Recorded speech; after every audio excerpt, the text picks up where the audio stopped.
Une autre photo fait polémique après le scandale provoqué par le cliché de Emmanuel Franck Biya avec des journalistes camerounais. Cette fois, c'est une photo du fils aîné de Paul Biya entouré de jeunes filles dans les rues de Paris qui suscite des réactions. Simplicité, humilité, courtoisie, le triptyque de Franck Emmanuel Biya. Désolé de vous interrompre, ce rapport peut contenir des commentaires soumis au choix de l'auteur. S'il vous plaît, si vous êtes nouveau sur cette chaîne, veuillez vous abonner et activer la cloche de notification. De cette façon, vous serez averti lorsque nous publierons de nouveaux rapports sur cette même chaîne. Merci. Toute une philosophie de vie, a commenté l'auteur de la photo publiée, André Luther Meka.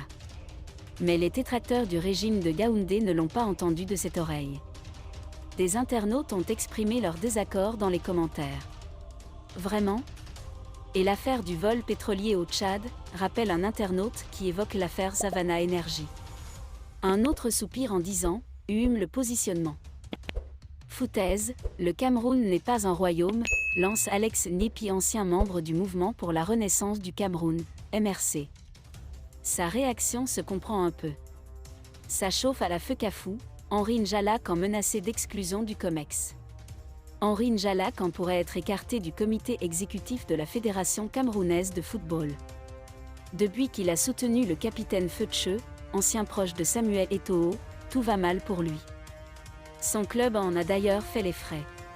Ce vendredi matin, Henri Njalak a annoncé sur sa page Facebook qu'il s'attendait à sa suspension du COMEX. J'attends ma suspension du COMEX pour violation du fameux article 42, a-t-il écrit sur sa page Facebook.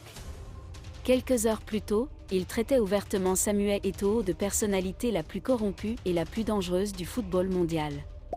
En effet, Samuel Eto'o avait prévu une réunion à Limbé à 9h30 avec des présidents de clubs anglophones. Cela n'a pas plu à Njalakan.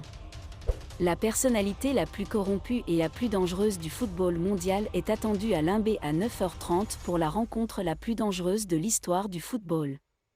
Maintenant que la rencontre n'est plus secrète, voyons comment elle se déroule. Est-ce que ça tiendra encore ? Le lieu initial est le Savoy Palm Hotel. Il est maintenant clair qui est le plus grand diable et traître qui soit né, écrivait le vice-président, quelques heures avant la rencontre. En effet, selon l'article 42 en son alinéa 1 et 2, tout membre du comité exécutif est astreint au devoir de réserve, de solidarité et à la confidentialité. Seul le président de la Fekafou ou une personne déléguée par lui est à même de parler officiellement au nom de la Fekafou. Merci d'être resté avec nous jusqu'à ce point. Comme toujours pour promouvoir la liberté d'expression, laissez vos opinions à ce reportage dans la section commentaires ci-dessous. Si vous avez aimé cette vidéo, merci de liker, partager, commenter et surtout vous abonner à la chaîne. Et on se retrouve très vite.